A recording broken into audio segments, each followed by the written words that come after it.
The House of Light presents Lyrical Wisdom. Each and every week at this time, join Donna and her guest as they discuss the content of some of your favorite songs, their favorite songs, the lyrics, and how they connect with your light and within you. Now it's time for Lyrical Wisdom. Here's your host, Donna Wood. Welcome, everyone, to WQEE 99.1 FM. I'm Donna Wood. And I'm Bruce Thornton. And this is Lyrical Wisdom. Good morning, Ryan. Oh, you're going to make me talk. Yeah, of course I am, because you're not ready. Yes, you're going to make me talk, and I'm not ready.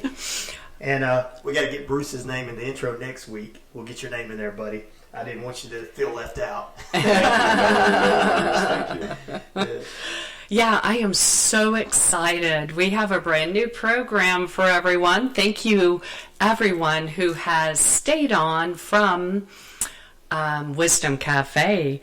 This is Lyrical Wisdom. Yeah. And we are here every Friday at 10:30. We're going to be discussing lyrics and the wisdom behind them. And we really, really would love for you all to participate and come along on this ride. We want you to send us challenging songs so we can find the wisdom in the lyrics.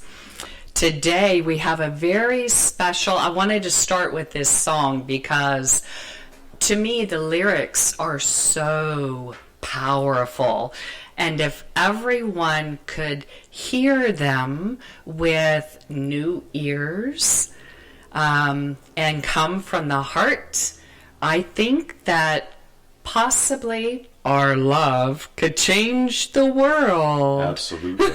It is right? Deep in this song. There is so much love that is involved in this song and written in these lyrics. Yeah.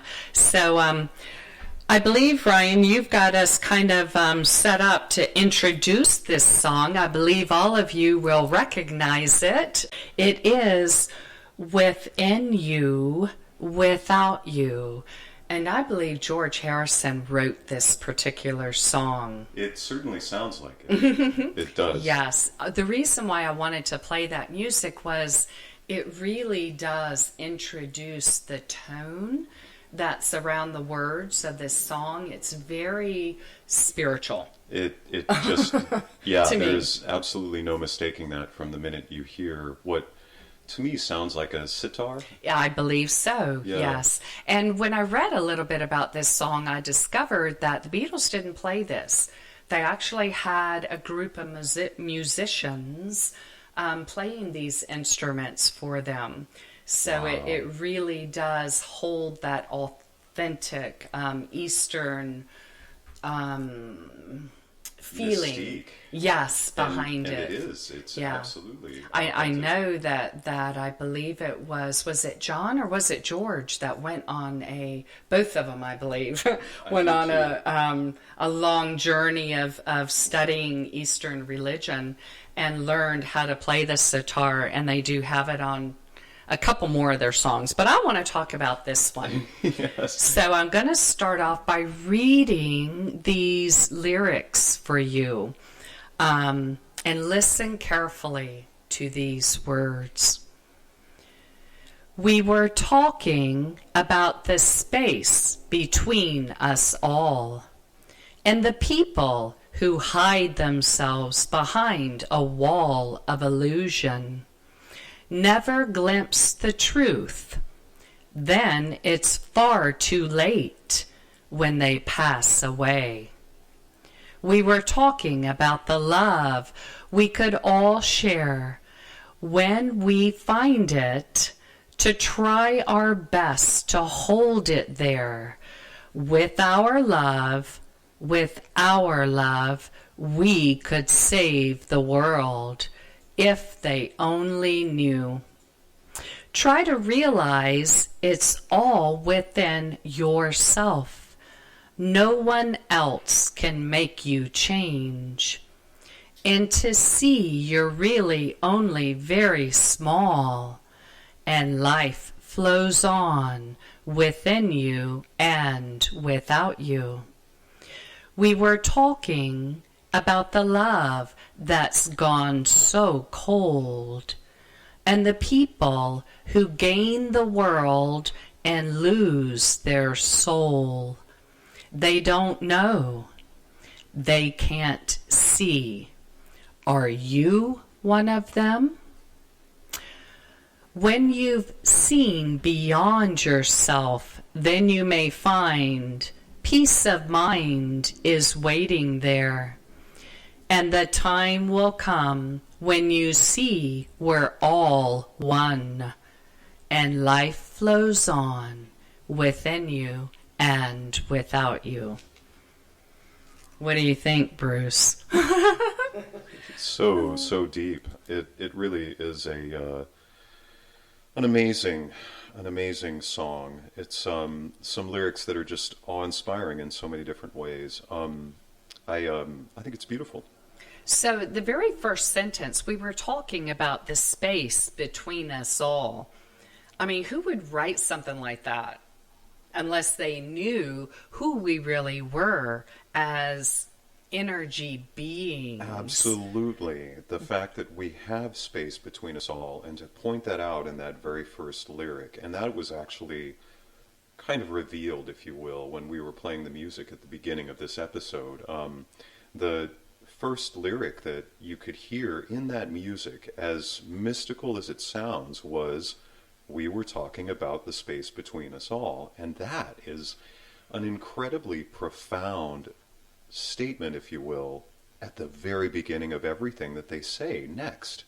Yeah, because for me, what is that space? There's so much that's there, depending on what we actually open our minds to. From my point of view, the space between us all can be either the space that we create or our aura. It could be our auras in between us all and intermingling as we all move about through this existence. But there is also space that we can create between us. And that is something that they could be alluding to as well. And I also see that space as God. Absolutely, absolutely. Or whatever you prefer to call that space, because yes, the name is perfect in whatever you decide to name it. Absolutely. It is what we create between us, the space between us all. Right. And we are co-creators with our Creator. Absolutely. So, of course, to me, that space between us is that energy that is available for us to create with. Absolutely. It is the Creator. It is the God, the Father, the Spirit, Buddha, Allah. You know, it's yes, that beautiful energy that is within us. And without us. Absolutely, absolutely. That's another, because then once we move on from, we were talking about the space between us all, which is just so incredibly full of substance, then it moves on to, and the people who hide themselves behind a wall of illusion. And the space between us all that was just acknowledged with that first line, and then and the people who hide themselves behind a wall of illusion, it's almost like the ostrich with its head in the sand, you know? Oh, yeah. Because the people who hide themselves behind a wall of illusion, that to me seems like that metaphor, if you will, or that example of the ostrich that hides its head in the sand instead of facing exactly what's in front of it, or the possum that they don't always do that, but they're supposed to play dead. Yeah. You know, when they have something that is, I guess, threatening them or scary to them, then they just kind of play dead. And I feel like that's the, if you will, that's the wall of the illusion. That's the way that we are hiding behind that which we choose to block.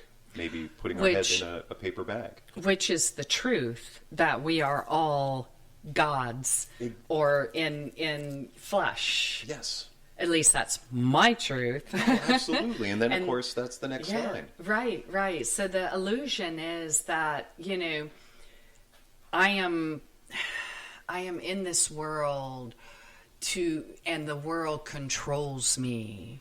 To me, that's what the wall of illusion is not accepting the truth that they are co-creators in everything they do. Absolutely. Everything that happens Absolutely. around, because nothing happens to you. Everything happens for you. And So I feel because of me, I'm convinced that I create my own everything. It's like they say in the old cliches, you make your bed, now you have to lie in it. And True. it is a simple truth in a certain way, maybe a little too simple, but I love that, never glimpse the truth, because that's exactly what we're talking about, is the fact that everybody's own personal truth, and they hide themselves behind the wall of the illusion. right. And then they pass away. And many people get to that point on what you call the deathbed, and they have regrets. And that is why have regrets? Why leave anything on the table, as somebody very close to me once said, and I agree. I think that everybody can identify, and I think it resonates with a lot of us, that you want to take advantage of the moments that are your own personal truths, and have the experiences that you can have before that time comes. Many of us call it the bucket list, and it's such another cliche, another simple way of saying it, but the truth is that right here, right now, that's what we should be. And sometimes that truth is the hardest one to see. Oh yeah, that and the next line, we were talking about the love we all could share. Oh my gosh. That's, what is that love? Because many people search for it outside of themselves, in a partner, in a job, in a house, in a pet, in something, because they think that that's what love is. But love, once again, is within you and Yes. without you. So you have to find it within you first before you can even begin to look without you. Absolutely. Around you. Oh my gosh, yes. Oh Right? my gosh, yes. How often do I use this phrase? I've heard it so many times in the spiritual world, where we say, put the mask on yourself before you put it on the child or loved one on the plane, and how important that is to be conscious of you before anybody else. Really, it's a very important truth that a lot of people choose to ignore, is to look at themselves first. Yeah, because I think that's almost like a trap It is. in spirituality. It is a trap in I know I spirituality. was in it for a long time. I just want to help people. I want to help people. I want to help people. And you give. And then you have nothing left to give. And the body breaks down and the soul cries because you haven't given to yourself. It's all about finding that love. It says when we find it, we have to try our best to hold it there with our love. With our love. With our love. So it's like when you find that love within you, hold it there with the love that's without you. Right? Absolutely. Because then we could save the world. Yeah. That is so true. So realizing that it's all within yourself is the key that we're speaking about here. Exactly. That no one else can make you change.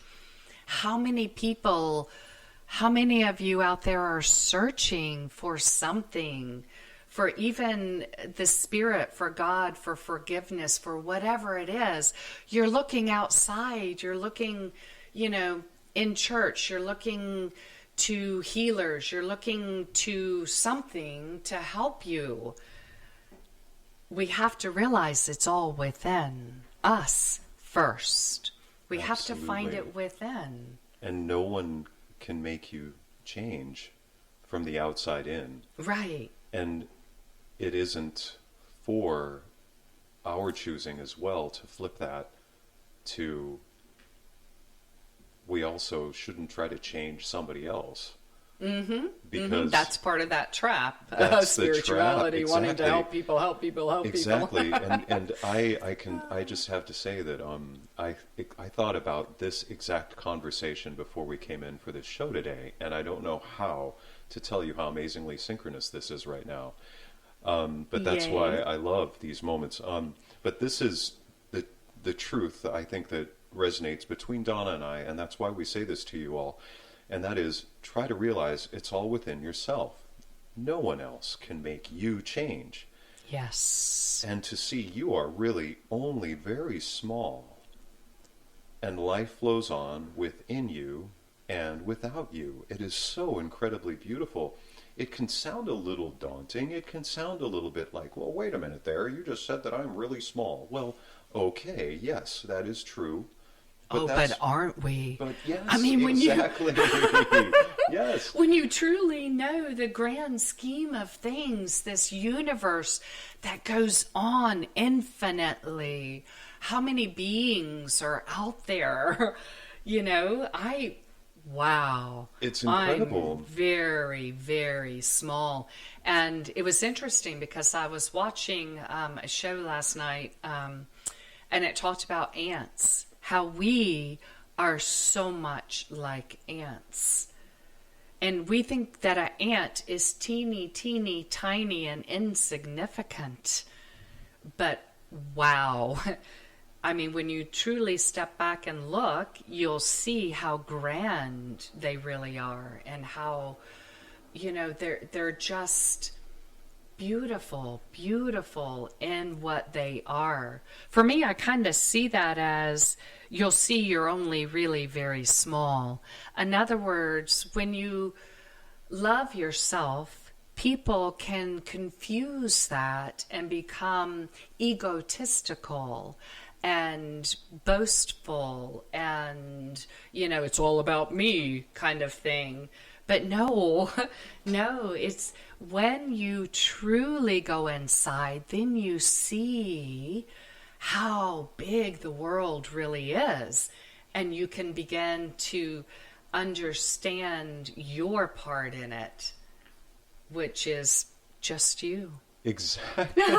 Nothing, no one else, just you. No one else, it's just us. Yeah. And I love the moments where you'll probably hear this on another episode, and that is that we can only see what we see through our eyes. We can't see it through other people's eyes. Our eyes are, in our 3D world, our eyes are our own creation. They are our own organic biological creation. Every single human being's eyes, animals' eyes, all of the eyes on this earth are created differently, but the same. So they don't see things the same. There's just no way. And so with that in mind, how could we possibly not be a part of everything that we see? Yeah. Especially considering that the first that it comes into our brains, usually it's flipped upside down, and then we flip it all back over. We don't see all of the colors that are out there, or all the frequencies that are in front of us. We don't smell all the frequencies. There's a lot of things that we just don't experience simply because we are particularly limited in what we can experience. But because we haven't truly found ourselves. exactly. When we do, then yes, we will be able. can- Yeah, insects, they see so much more than we do. They do. See frequency, they see ultraviolet They do. colors. They do. They can see in the dark. There's so much more that they are, because they're just being who they are. Exactly. Without all the humanness with to all the concern for the wall of illusion. Exactly. Yeah. And I'm sorry, we just went through almost all of the song with some of those last little comments there, because they don't see, they can't see. And then, of course, that question, are you one of them? Yeah. Yeah. What are your eyes seeing? Are you seeing truth? Or are you seeing what you choose to see in the wall of illusion? Yes. Because that's what a wall of illusion is, right? Absolutely. It's like something you have done to stop yourself from seeing truth. Absolutely. Or an illusion that you create that creates a wall between you and maybe a loved one. And then because of that wall, they pass on. And we don't have a chance to connect with them. It's important not to see that wall there. In that moment, we all want to have that moment of not saying, gosh, I wish I could have seen them, or I wish I could have at least said I love you to them one more time. Yeah, there's a very powerful saying I learned on my journey, and I do find myself saying it sometimes because I know I'm there, and I will look another soul in the eye, and I will say, I see you, and I appreciate you. And for me, that statement is so powerful. And what we're speaking of, the wall of illusion comes down, and you're able to see that person for who they truly are, which is just another being, another divine of God, another creation. Absolutely. Yeah.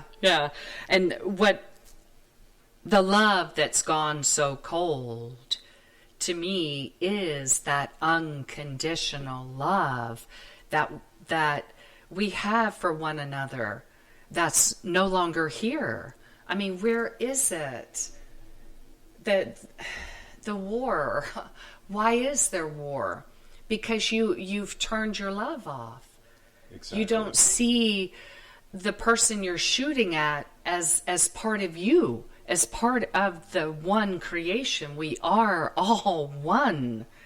And I believe that's what he says. Yeah, and the time will come when you see we're all one. It's like the love is cold. So we need to wake up, people. We need to wake this love back up. We do, because the life flows on. And peace of mind is waiting there too. Yes. Because there is no hatred between brothers. There is no discourse, because you're awake and you see and you feel the love within you, and you can see that life flows on within you and without you. Yes. Which is all around you. Yes. And when you're gone. Absolutely. So yeah, without you is also passing away. It is. And it is also, it's to be able to truly embrace life flowing on within you and without you, there has to be a release of our ego. Yes. Because otherwise we're just clinging to something that's the only reason why. Yeah. So for today, we're talking about the space between us. Let's find that love that's here between us, and you too, Ryan. It's permeating in this room right now. Yeah, and the time will come, you'll see we're all one. Life flows on within you and without you. Thank you all so much for joining us today. Yes, thank you. We appreciate you. Most certainly.